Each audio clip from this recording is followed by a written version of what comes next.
Yeah, thank you very much. Uh, if you have read the caption of the broadcast, okay, you can make your own contribution accordingly. The rider for this broadcast is the peace finally over? I would have tagged it, is the fraudulent peace finally over? I want you to pay attention very, very critical. Carefully towards what kind of news that will be coming out of Nigeria, especially with the onslaught of the Nigerian army on the harmless, innocent civilians in the eastern part of Nigeria. And I'm also going to appeal to you to also pay attention to the planned engagement of the Nigerian army, Nigeria police, and many of their other security agents to clamp down on the Yorubas, especially the young Yorubas. And I also want to use tonight to take you back a bit of, a bit memory lane where we can dot the lines, cross the T's, and then you can understand how did Nigeria get to this stage. Constant reminder seems to be what was lacking to remind people that there will be consequences for all actions. The ones you overtly or covertly supported, even though you have no idea what they are doing or what they are talking about.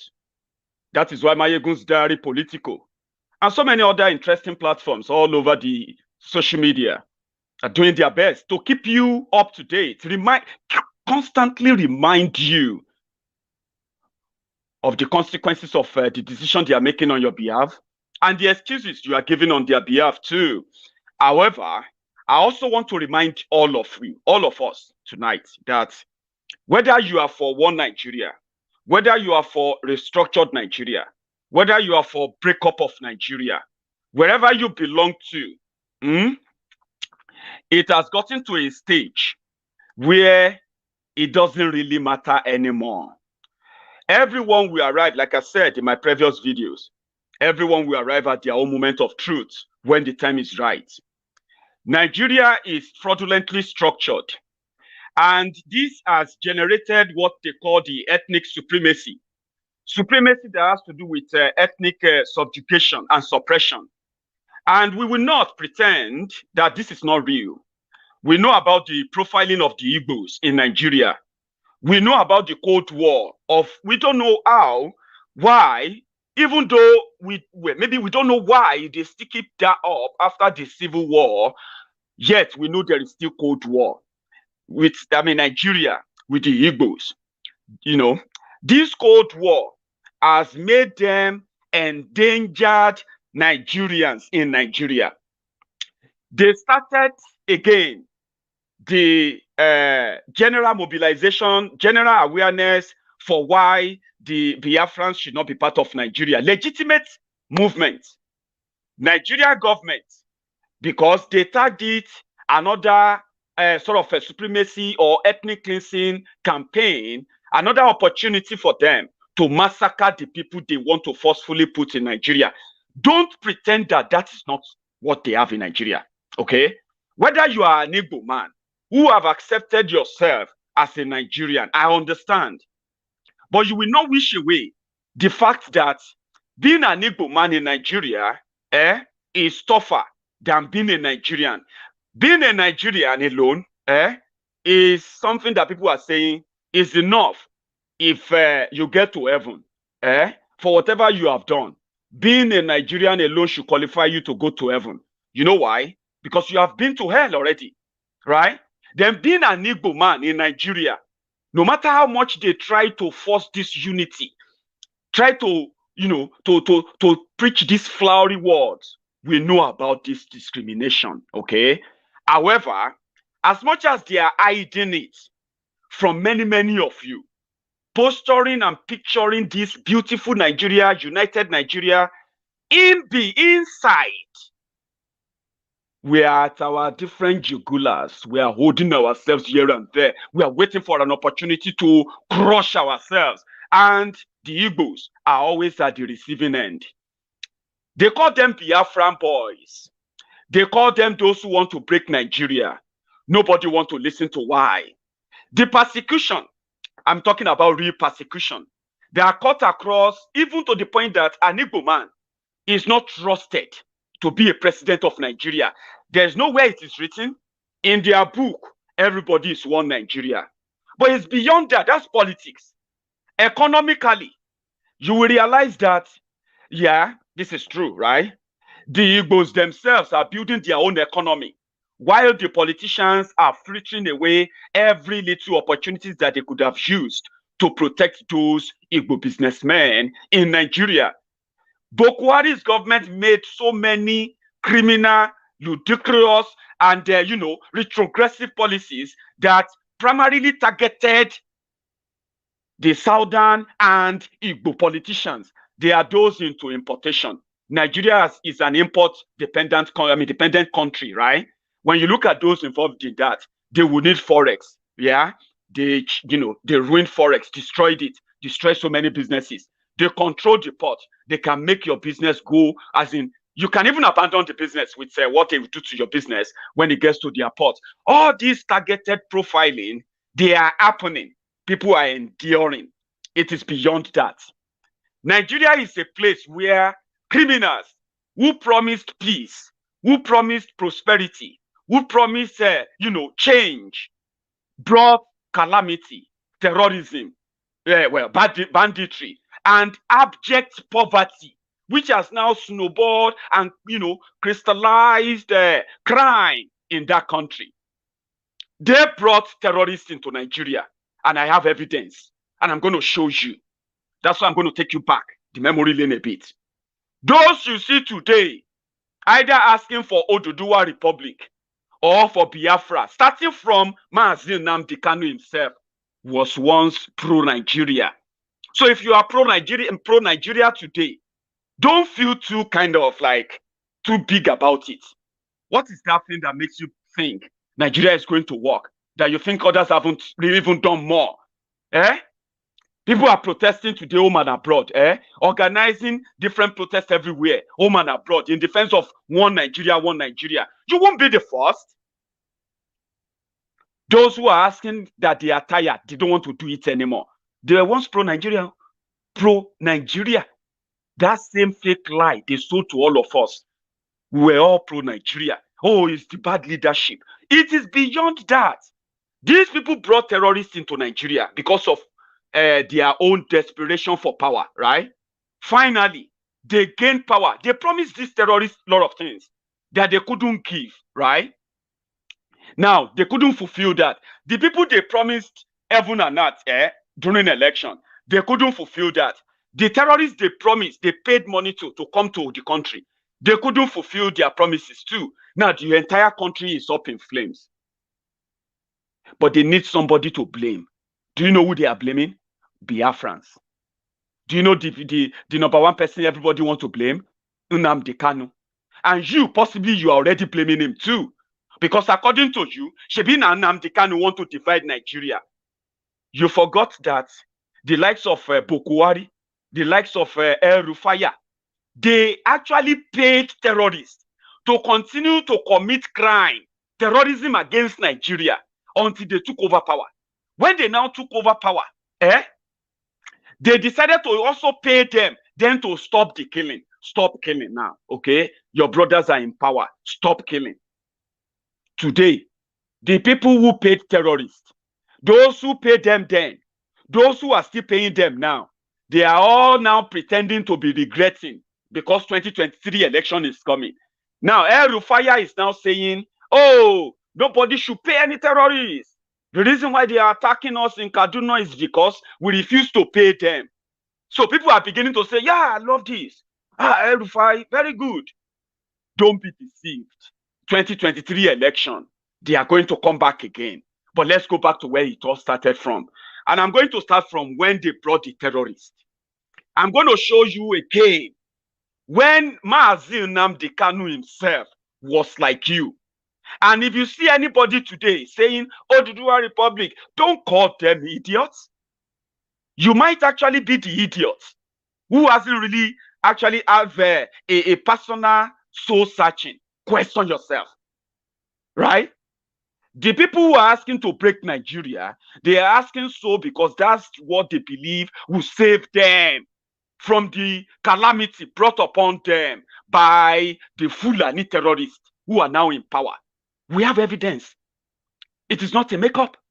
The other day, somebody said, somebody should sue you, Mayegun, for all these things you are saying. I was like, please be my guest. Sue me. There is something that you call digital footprint, okay? So if you want to sue me, make sure that you also have a lot that you have covered up, right? Because when a governor of a state publicly said, I paid them to stop killing, right? Now that I can no longer pay them, they kidnapped 39 school children in his state. They have killed and killed and killed unstoppable in his state, right? Then he came out, he said, we shouldn't be paying them because 2023 is coming. They are working around to make another Fulani terrorist pair am with another Yoruba or Igbo terrorist, so that one will now say the Igbo loves Nigeria, or Yoruba love Nigeria, or Fulani love Nigeria, blah blah blah blah, love Nigeria, and you will believe that, Abi? They were interviewing him earlier, and he had this to say: they are tired, right? They are tired of the terrorism that brought them to power. Loads and loads of people have been killed, not in the northern Nigeria anymore, all over the country, right? Today, in fact, let's take it from here. No, absolutely. They are terrorists, no doubt about it. This is the position that we have held in the Kaduna state government as far back as 2.5 years ago. We insisted that these are insurgents, they are terrorists, they are fighting the sovereignty of Nigeria, and we must treat them as such. But some people who are being sentimental, or were being too careful or too afraid of the so-called International Criminal Court, and refusing to take the necessary step to wipe these guys out. But it is clear now that they are terrorists. It is also clear, it has been established that the kidnapping operations are substantially funding Boko Haram activities in the Northeast. Boko Haram has no ways of financing. They have been ring-fenced by the army in the Northeast. They have no way of getting any money. And some of them have slipped and joined the ranks of the bandits. And together they are doing this to raise large amounts of money, which are being used to fund the intensified operations of Boko Haram business. It is an industry now. There are informants that get paid. There are petrol suppliers. There are drug suppliers. There are food suppliers. There are those that, supply them with weapons and ammunition. There are even doctors that treat them when they get bullet wounds. So it's an entire industry, but the bulk of the money is going towards terrorist financing. There is an outpost, a branch of ISWAP, Islamic State in West Africa province, called Ansaru, that is congregating in the forest in Birnungwari, led by one Malang Abba. And their objectives are very similar to Boko Haram, except that they are not against Western education. They are against all symbols of authority. Their agenda is to bring down the Nigerian state and kill anyone in uniform or occupying public office. Luckily, the security agencies have arrested this Malang Abba. He's in custody, and a lot of his commanders have been killed in air operations, and we are pursuing them. But the most important finding is that the money from this kidnapping is substantially going towards funding terrorist operations of Ansaru in the Northwest and Boko Haram in the Northeast. So yes. We will work with you to build a Nigeria that is not corrupt. I bring you a message of hope.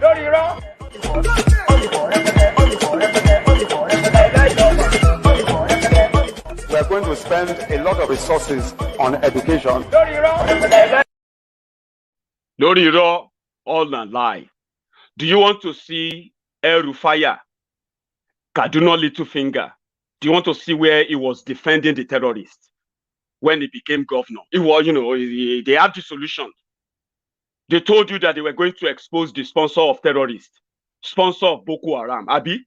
But when they came in, they started releasing money to terrorists. So you brought in the sponsor of terrorism to power, the sponsor of Boko Haram. They are now using Nigeria money to pay terrorists what they call rehabilitation of terrorists. So if El Rufaya is telling you today that it is wrong, and he is sounding like somebody, you see how he looked tired? They are tired. But I love one thing he said there. He said these people were against the sovereignty of Nigeria. Now him say they won't break up Nigeria. Fine, officially, the people they paid are those who want to forcefully break up Nigeria. Fine. In 2016, this is what El Rufaya had to say about his brothers from the Sahel, from the Hellfire. Check the records between August 2015, when we received the Agwai Committee and began the outreach, until May, June 2016, there was not one incident of any such killing in southern Kaduna. So we felt that we were succeeding. We felt that we had got the transhumans out of the equation and can now focus on resolving the issues between local herdsmen and farmers, which is still an issue.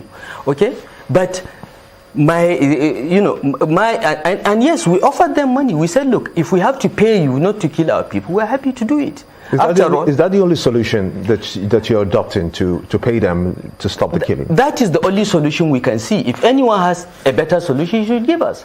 If you have somebody in Guinea that you cannot prove is responsible for this, but you say, look, we apologize, this has happened. But it didn't happen in my time. Okay, I'm the governor now, this has happened. We apologize that you are caught up in our domestic issues.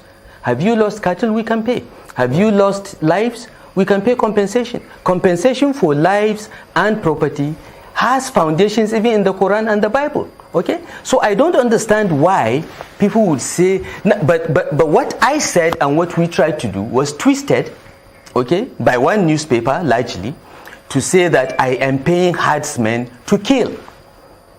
What we were trying to do was offering money to them to say, don't kill our people. And frankly, as the governor of the state, the life of every citizen of that state and his property is on my head. I will stand before God and be asked, what did you do to ensure that that person is not killed or his property destroyed? Okay. I am prepared to offer you money if you feel that you're offended and you are going to collect people to come and kill people. I'm prepared to offer you money not to do it. I have no apologies for that. But to twist that to say that, oh, El Rufai is now paying herdsmen to kill, I think is most irresponsible. Now, in my opinion, and in his own words, I didn't say that. He confessed. Yeah, if you have lost cattle, somebody in Guinea that you cannot reach, from Guinea, Guinea-Bissau, Guinea, Fulani from Guinea, killing people in southern Kaduna. And the governor said, we can pay. If you have any other solution, it's all lies, Lori Raw. Right? Now, these are the people who brought this calamity. This calamity is no longer in southern Kaduna. It is no longer in the northwest. It has spread, and it has gotten to southwest Yoruba land. These people from Guinea, we don't know them. They knew them, right? These killers, they are now in the eastern part of Nigeria. People can no longer go to. If I show you some videos, see, it's just that for graphic content violation reasons, right? I can't share some videos with you, and I know some of you see all these videos, but don't pretend that you don't see them. Yeah, people being butchered on their own farms for waiting, cows, and what? These things are happening, right? It has now spread everywhere. People are now reacting. But before the thing spread everywhere, before this criminal came to power, when Goodluck Jonathan was there, this Mazi Nnamdi Kanu and the IPOB members that they want to demonize now, that it is so convenient for you to join them and demonize them. Why should you do that? Maybe you don't have the background. I'll tell you. When Mazi Nnamdi Kanu, when they saw these two, like everyone else, you know, some of this news, some of this content, some of these stories, as much as they are like uncut, unedited and everything, in Nigeria, they are controlled. Do you understand? Their media and everything is controlled, radio, everything. And that you are even living in the city, that you have a smartphone, you can read internet, doesn't mean that those who are actually receiving false, misleading information from the agent of these criminals in government, they are so huge. But people living abroad, we have always been a step, 2 steps, even 10 steps ahead of many. I remember when I used to report what's going on in Nigeria 7 years ago, right? Sometimes I will report what is happening in some people's area, in Ogun State, in Oyo State. People who are commenting on that will be like, Mayegun, this is the back of my house. So how did you know that happened? I'm going to go and verify. How did you know, Mayegun? How did you know that? You know what I'm talking about? Because yes, they live in Nigeria, but they've controlled the type of information they have access to, right? Way back then. So this information of, hey, they are doing this, so they are about to do that, and all of that, prompted many people to start acting for far back, for 10, 15 years ago.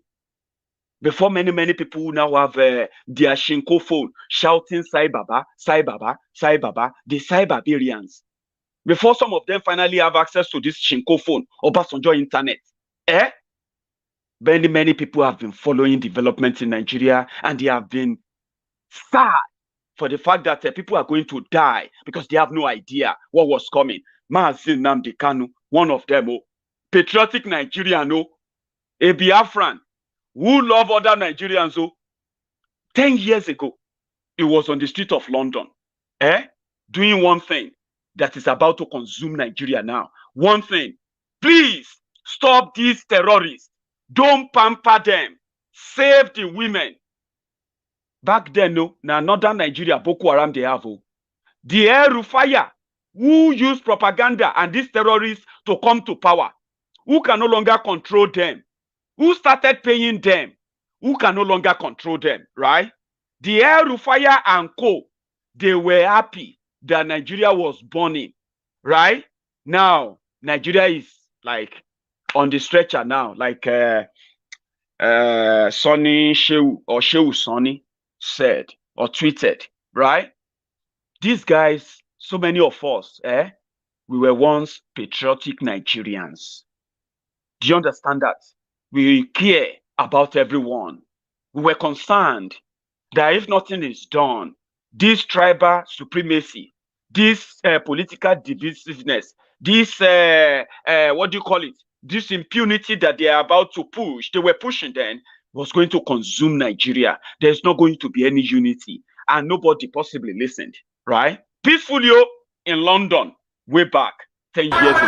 My name is Nnamdi Kanu. The reason why we're here today is to protest the killing of innocent women and children, and men for that matter, all over Nigeria, especially in the northern part of Nigeria. We are not happy. We are not pleased with what is happening. And that is why we're here today. As you can see, there are a lot of Nigerians who are protesting about the killing of families, people who are determined to tear the country apart violently, and it is not something that we support. It is not something that we would like to see continue, and we are here today to send a clear message to the Nigerian government through the High Commissioner that what is happening in the country is unacceptable, and we cannot accept it. If that continues, it will lead to the violent disintegration of the country. There will be no more Nigeria for anyone to go to. There will be no Nigeria for anyone to refer to. In fact, what is happening in Somalia today will be like a tea party. So we cannot allow this nonsense to continue. Something has to be done. And the consequences of the actions of terrorism in Nigeria must be driven home to the people, so that even the terrorists themselves will be able to understand that there is no mileage in where they're going. The only thing they can accomplish is the breakup of Nigeria. If they think that they can cower people, if they think they can force people to be coerced into a religion which is not theirs, then they are clearly mistaken. We are asking for peace. We are asking for people to get together. We are asking for everybody who loves Nigeria, who is associated with that country, to please prevail upon terrorism in Nigeria so we can bring it to an end. That is why a multitude of Nigerians are gathered here today. Those of us in the UK are determined to work with the government for peace. We are determined to work with the International Community for peace. But one thing we cannot stomach is a repeat of 1966. What is happening today in Nigeria was the reason why Nigeria fought a bitter civil war for 3 years between 1967 and 1970. If this continues, there will be another civil war in Nigeria. And this time around, no place will be safe in Nigeria. This time around, nobody will be safe in Nigeria. So it is imperative that everybody who has the interest of the country at heart acts now and immediately to stop this nonsense from continuing. So if you are saying the same thing that Nnamdi Kanu just said, do you not think that you are late to the party? Everybody should come together. We should stop all this nonsense. We should do all of these things. We should, or else Nigeria is going to be civil. Do you not think you are, if you are saying it in 2021, somebody already said it 10 years ago. So if that person who said it 10 years ago is telling you that you thinking that protesting, just talking no action is going to make them change, let's mobilize and all of that, which is good. But some people they've gone beyond that. Mazi Nnamdi Kanu returned to Nigeria. At last, he saw that it was even bigger than just terrorists kidnapping women in the northeast of Nigeria. He realized that it was actually a political agenda, that it was going to advance to cover the entire country. And if the Yorubas, the Igbos, if they don't stand up, they will be consumed. And the Fulanis, these criminals who are going to do all of this, they are like serpents. They can wait for 100 years. It doesn't matter how long it takes. Then he started telling Biafrans that it is time to go. Now, waiting put him for trouble with that. When he started the one Nigeria, the Biafrans didn't like him. They were telling him, shut up, this, that. Nnamdi Kanu wanted to satisfy the normal righteousness. Did he try to be a patriotic Nigerian without seeing himself as an Igbo man, without seeing himself as a Biafran? Did he try? So if you are an Igbo man today, and you are also promoting and projecting one Nigeria, you are not the first. You will be frustrated, to give it up. Just give it time. Do you get that now? So he was like you. He was like many of us who believe in one Nigeria, who believe that pressure can be mounted, people can be mobilized, international community can be called in. But he realized that it was wrong. Some of you who are doing it today, you may not know you are wrong, but give it time. Give it time. You're going to find out after all, won't you? Then he traveled to Nigeria. Hey, the jihadists have taken over power. We didn't know that Nnamdi Kanu was not in Nigeria to start war. He was in Nigeria to meet his own people. At least now that Biafra struggle don't start. We didn't know. He was the first to face the baptismal fire of Boko Haram's lawlessness when it comes to self-determination in that country, right? So on one of the presidential chats, after Boko Haram kidnapped him, and then eventually all the drama that followed, do you know about it? So 4 different courts gave 4 different judgments that he should be released if they are not going to try him. But Boko Haram, a lawless, lifeless, breeding mannequin, who was still going to show many people later. You know what I'm talking about?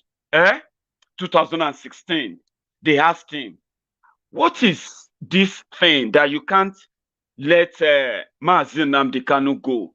What has he committed? What has he done? What did he do? This is what Boko Haram the lifeless breeding mannequin then had to Mr. say, President, I'm giving you.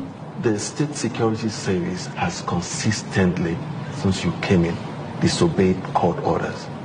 I can mention Kayode Are, I can mention Sambo Asuku, he has about 3 bails and is still being arrested.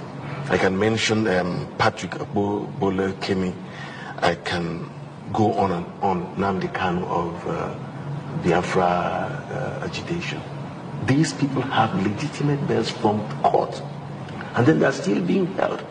Are you not worried? And then, secondly, sir, why we can only take one? I'm really sorry. All right, we've got limited time. Yes, Mr. President. Are you a lawyer? I'm a journalist, sir. You want to be appointed lawyer then? Technically, if you see the type of atrocities those people committed, I'm very sorry to say this publicly, against the country. If they jump bail, if say the former president just wrote to the governor central bank and said, give 40 billion naira, 40 billion to so. And then he fills the accounting and you give him bail or you ask him to go and see his doctor in London. While you have 2 million people in IDPs, half of them they don't even know their parents. Which kind of country do you want to run? And the one we are calling Kanu, do you know he has 2 passports? One Nigerian, one British, and he came to this country without using any passport. Do you know he brought an equipment into this country, a sophisticated equipment, and was broadcasting for Radio Biafra? Which kind of government do you want to have? But we wrote an editorial against him in Premium Times. What? Premium Times wrote editorial against his radio station and called on the federal government to stop that. So he should be given bail to go away. There's a treasonable felony against him, and I hope the court will listen to the case. That was lifeless Bokuwari in 2016. That was the first and the last presidential shot he ever had. Now, did you pick up 2 things he said there? Yeah? That somebody who stole money is asking to go to London to go and see his doctors, while 2 million people are in IDP camp. Did you hear that, yeah? Then he also said, Nnamdi Kanu brought in sophisticated equipment. Only God knows if he actually knew the meaning of that, right?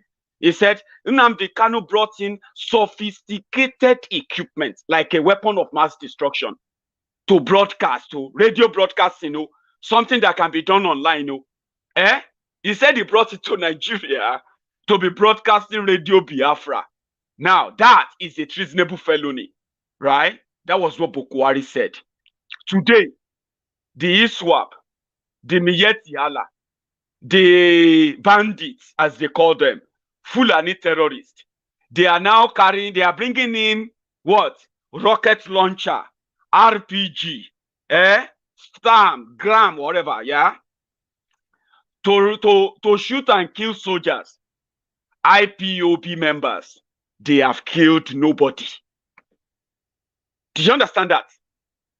I am telling you to now look beyond the propaganda. What led to the propaganda? I told you from the beginning. When you look at how Nigeria is structured, the only people that they believe are easy scapegoats for every criminal who is pursuing power in Nigeria or who wants to keep power, there is an ethnic group that is an easy target for easy tribal profiling. They are the Igbos. They are the ones that you are, with an unwritten code, you are expected to naturally be careful of. Nobody, they didn't write it anywhere. They didn't write it anywhere, right? But it is there. However, Bokuwari, in order to prove that he's a strong man, he decided to proscribe IPOB. He declared them terrorist organization for carrying, for holding flags, for carrying selfie stick, phones, camera phone, and singing, Nigeria must break, give us Biafra. Nigeria, you know what I'm talking about? Boko Haram consider them as a threat. But it doesn't consider those who are killing and kidnapping people for ransom, so that they are mopping up money to continue to fuel and fund terrorism. Yeah? He declared them terrorists. The moment he arrested Nnamdi Kanu, automatically, that made the people who are already living under the bondage, the big brother eye, the big eye of Nigeria. Let me tell you something. It is only in Nigeria, as you are watching this video right now, it is only in Nigeria that if you are traveling from Lagos to the east, you will think you are traveling to a war zone. How many of you even know that? That River Niger Bridge, you see that River Niger Bridge? How many of you know that there is a sniper that is always placed around that River Niger Bridge? If you haven't paid attention, I'm asking you to now. You will never see him, but if you pay proper well attention, you will see him there. They place sniper there for one job only. Job of shooting and killing every Biafran. Just shoot and kill them. Do you get what I mean now? Now, when you advance, when you leave that bridge and you move into Onitsha and you continue to go to the heartland of Biafra land, you will think you are going into Maiduguri. You are going to Kaduna. You are going to Borno. Nasarawa. Or you are going to Zamfara. Or you are going to Niger, Suleja, all those areas where they kidnap people every day. If you are traveling to that part of the country for the first time, you will think you are going to war zone. Do you know why? The Boko Haram's government, they are expending a large resources, huge resources, that they should be using to quell the advancing terrorists who have advanced into every part of the country. The resources they are supposed to use to quell that, they are using that to monitor the Igbos, because they are prepared, it's like they are prepared, waiting for an opportunity to start the ethnic cleansing. Whether you are a one Nigeria, here is the irony. This is the irony. Whether you are a one Nigeria, whether you don't support Nnamdi Kanu, whether you are not an IPOB member, whether you are neutral, the microscope of Boko Haram and this jihadist government is that as much as you are an Igbo man, you are a Biafran. And you can deny, because Nigeria has made you to continue to live with it. They say it's a precaution. They don't want another Boko Haram on their hands. So they subjected the people of the eastern Nigeria, Igbo people, to incessant assault, incessant profiling, arrest, mass killings that their own state governors continue to cover up. Because for political profits, right, it is better to say those things are not real. Look away. Pretend that it's not happening. Then the rest of Nigeria won't have to know. And if there's any problem in the eastern Nigeria, blame the IPOB. When the IPOB members, the Biafra members, whenever they get assaulted, whenever their rights are, are violated, whenever they get killed, they made it very much like it is their fault. Because you've never been there. You've never traveled there. Some of them don't even plan to go back there. They are Igbos, so they would rather stay in Lagos. They would rather stay in Abuja.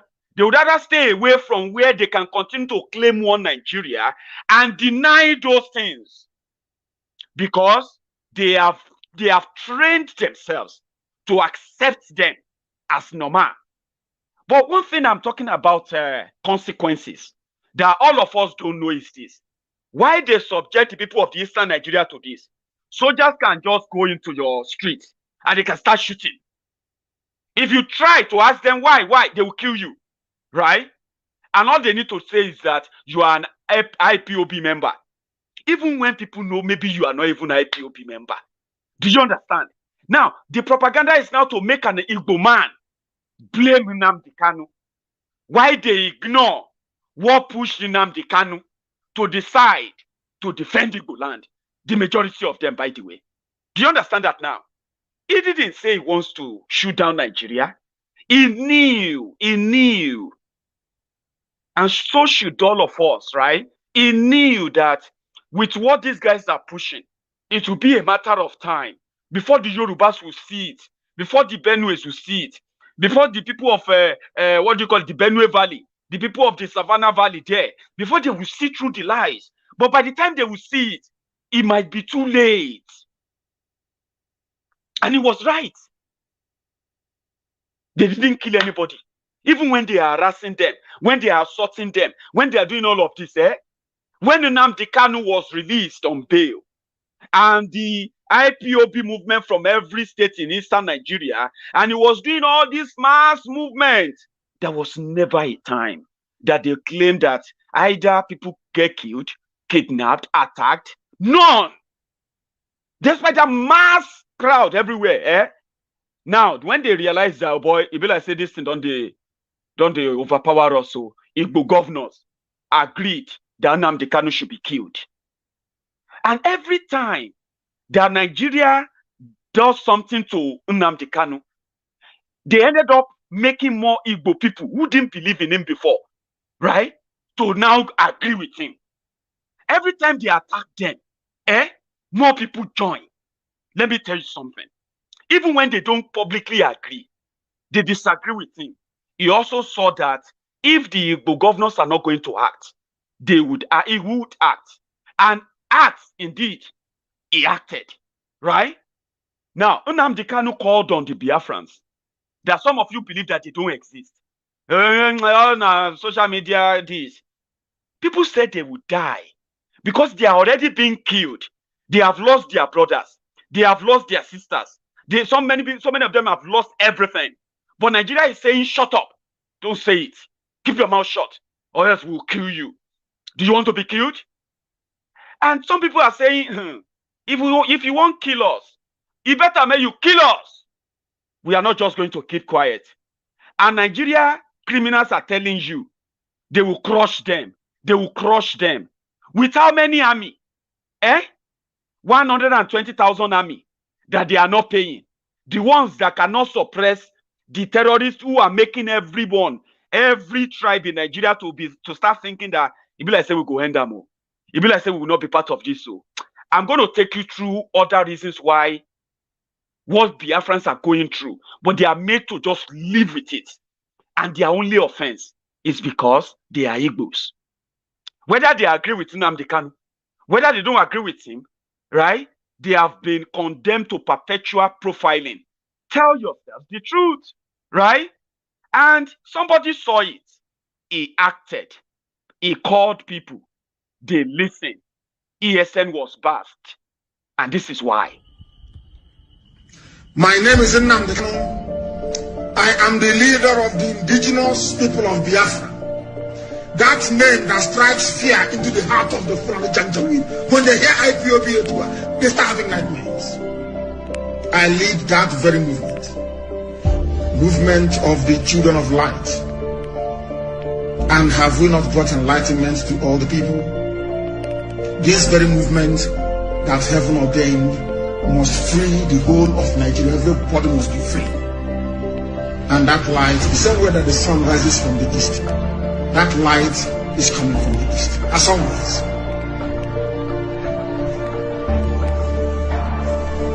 I am the director of Radio Biafra and Biafra Television. God gave me another assignment this year, it seems. Not only to serve the wonderful people of Biafra, but also to serve the brave youths of Nigeria. And that is what I'm doing this evening. And will continue to do until everybody is free, until every corrupt politician is either in the grave because they'll be hanged or they are in prison. The difference between some of you and us is that we say something and we do it. If you keep muttering and bumbling, those things are bad, oh, things are bad, oh. Here we make our dreams become a reality. Not because we have any strength, not because we are better than any other person, but because Elohim is on the throne. I am always speaking the truth. You may not like it, but it is the truth.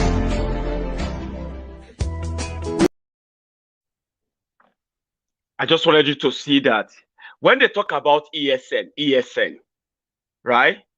Some of those volunteers are those who have lost their fathers, those who have lost their mothers, those who have lost brothers, those who have lost their friends, those who have lost a lot that Nigeria is not ready to listen to. When the likes of Mazi Nnamdi Kanu call them, they see it as what? A clarion call to take back whatever is left of them before they breathe their last. You don't kill such people. Yes, you will kill bodies. There will be counting bodies. Of course. Do you think you won't be counting bodies too? When you continue to deny the obvious, why are people being pushed to continue to demand not to be part of Nigeria? Why are they asking already to die? We have unknown gunmen in the eastern part of Nigeria today. For God knows why. Nigerian government is about to tag the IPOB members. Let us be very clear. The reason why Mazi Nnamdi Kanu started ESN was pretty much to raise the army of dedicated Biafrans who understand the value, the culture, the tradition, and the respect that comes with being a Biafran. You won't understand if you are not a Biafran. I won't understand. I'm not a Biafran. But when you ask me about the value of being an Oduduwa son, guess what? I'll probably tell you a lot and convert you, even you that is not an Oduduwa man, to start thinking, maybe I can become one. But you see all this value, some people are ready to die for that. You may ask yourself, why? They will just waste their lives. Some people know that their lives are going to be wasted anyway if they continue to keep quiet, right? It has gotten to that. Even those who deny this obvious, they are now coming out clean. As pretentious as they are, yeah, as much as they pretended that, yeah, you know, we care about the people. Why they watch the people die?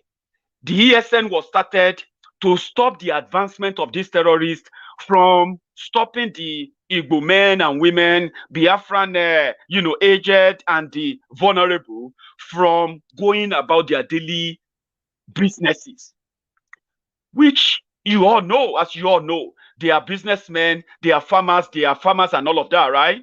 So people are being killed on their farms by Fulani herdsmen. We have evidence, we have videos. Nobody is standing up to defend them, even though they militarized the eastern Nigeria.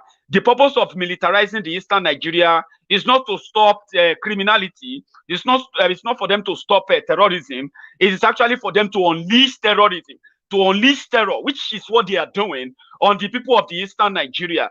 Now, the Biafran are now sandwiched in between two terror groups, state-sponsored terrorists, the Fulani terrorists, the Nigerian army. Now they are in between. They are fighting to survive. Where is the peace? Where is that one Nigeria? Where is that your one Nigeria when it mattered most? Or it is only one Nigeria when they are sacrificing others, Abi? So they have been pushed, squeezed. Now they are fighting back. Call them any name you want to call them, right? They call them unknown gunmen. These are the victims of the state-sponsored terrorism in eastern Nigeria. Let us admit it.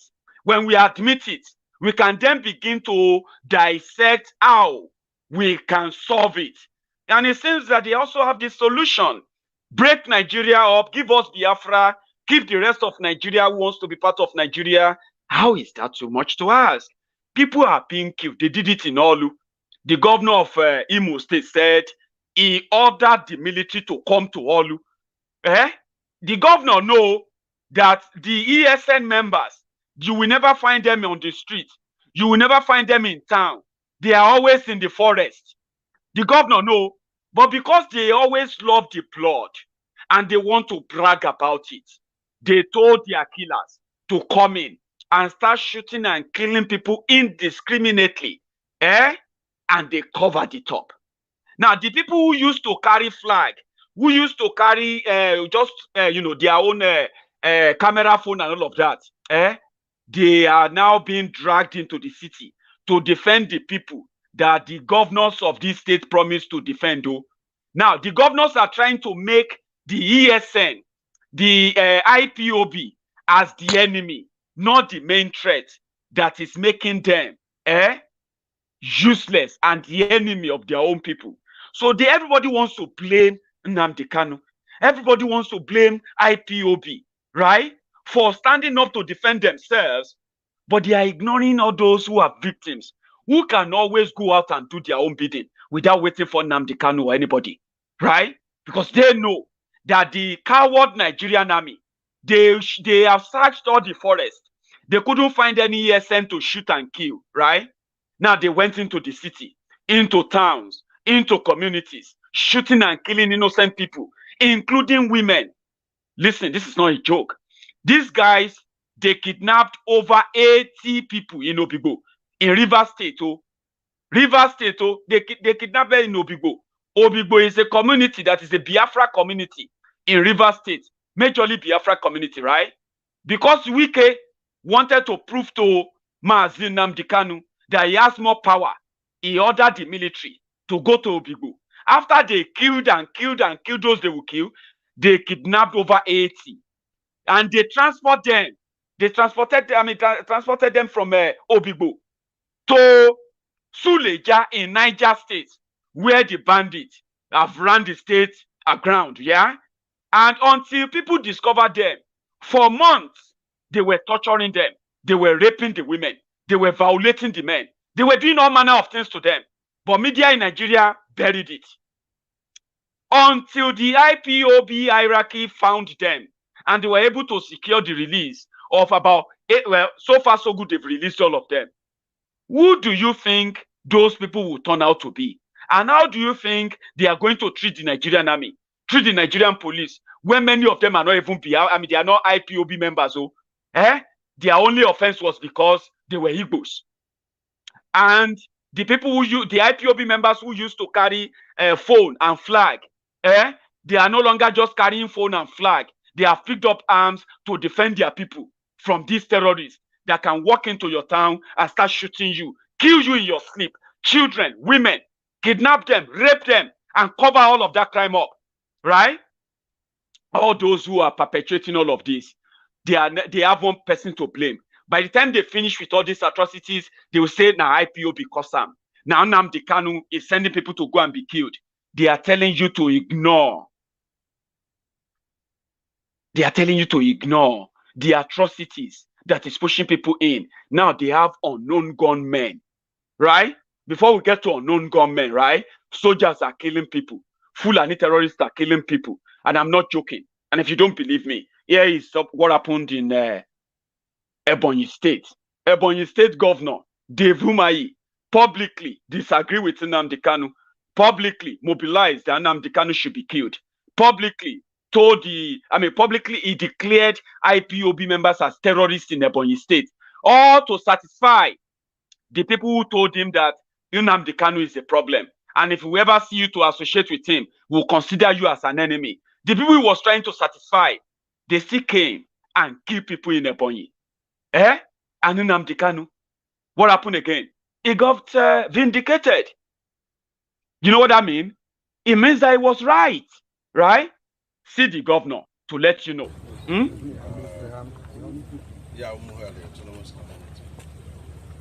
Initially local government by AK-47 herdsmen that came yesterday and killed 15 of members of these communities.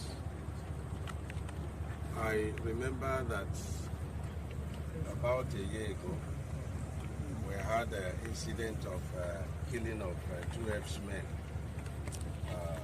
within this same location. And immediately the security agencies, local government chairman, and the community leaders all came together to condemn the attack and the killing. And we immediately asked the security agencies to fish out the people that did that. They didn't do it on behalf of the communities. And they did fish them out.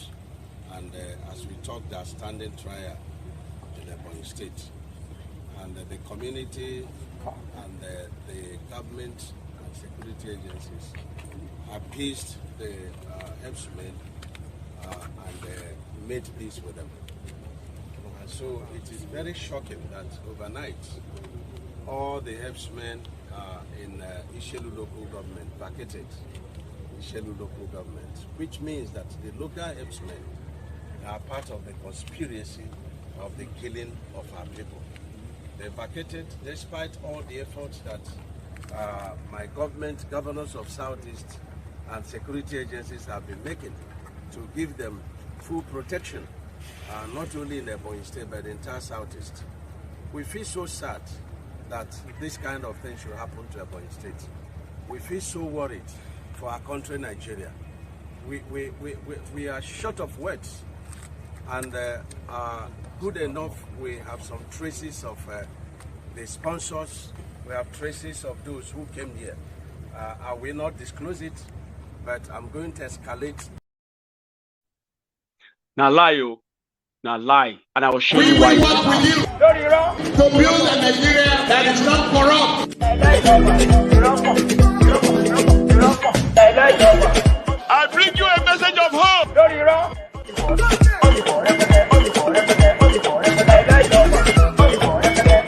We are going to spend a lot of resources on education.